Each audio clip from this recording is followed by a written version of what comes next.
Hello' friends, মই কৰবী লৈ আহিছোঁ নতুন এটা ভিডিঅ' আপোনালোকৰ মাজলৈ। আহকচোন আজি আমি চিকেন বিৰিয়ানী কেনেকৈ বনাওঁ ভিডিঅ'ৰ জৰিয়তে চাই লওঁ।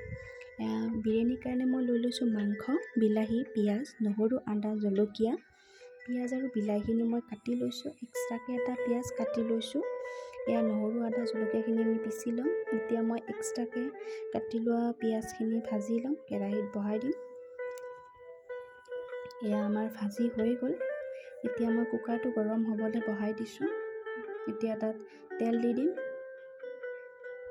গোটা জিৰা, শুকান জলকীয়া, তেজপাত, লং, ইলাচি, ডালচেনি দি কাটি লোৱা পিঁয়াজখিনি বহাই দি অকণমান ভাজি ল'ম। পিঁয়াজখিনি ভজা হোৱাৰ পিছত কাটি লোৱা বিলাহীখিনি বহাই দি অকণমান নিমখ দি সেইখিনিও আমি ভালকৈ ভাজি ল'ম। তাৰপিছত নহৰু, আদা পেষ্টখিনি দি হালধি দি সেইখিনিও আমি ভালকৈ ভাজি ল'ম। ভাজি হৈ গ'ল। এতিয়া ইয়াত মাংস দি দিম। মাংসখিনি ভালকৈ মিক্স কৰাই এতিয়া মই জিৰা পাউডাৰ, ধনিয়া পাউডাৰ, ৰেড মিৰ্চ পাউডাৰ, কাশ্মীৰী পাউডাৰ দি ভালকৈ ভাজি ল'ম। এতিয়া ঢাকনিখন মাজে মাজে দি আমি ভালকৈ লৰাই থাকিব লাগিব। আচলতে মোক ইয়াত দৈ লাগিছিলে, কিন্তু মোৰ তাত দৈ নাছিলে কাৰণে মই এনেকৈ বনালোঁ। এতিয়া আমাৰ প্ৰায় হৈছে। এতিয়া ইয়াত গৰম মছলা, বিৰিয়ানী মছলা দি ভালকৈ ভাজি ল'ম। এতিয়া মই বিৰিয়ানীৰ কাৰণে 1.5 টেমা বিৰিয়ানী ৰাইচ ধুই লৈছোঁ। এতিয়া বহাই দিছোঁ। বহাই দি ভালকৈ লৰাই দি 2 টেমা পানী দি দিম।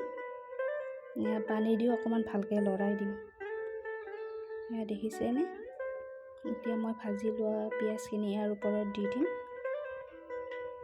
দি পিনে মই ইয়াত অকণমান ঘিউ দি দিম।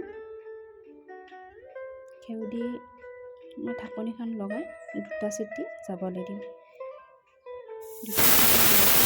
মোৰ হৈ গ'ল। দেখিছে মোৰ চিকেন বিৰিয়ানী ইমান সহজতে কম সময়ৰ ভিতৰতে মই কুকাৰত কেনেকৈ বনালোঁ। কেনেকুৱা লাগিছে জনাবচোন দেই। Thank U.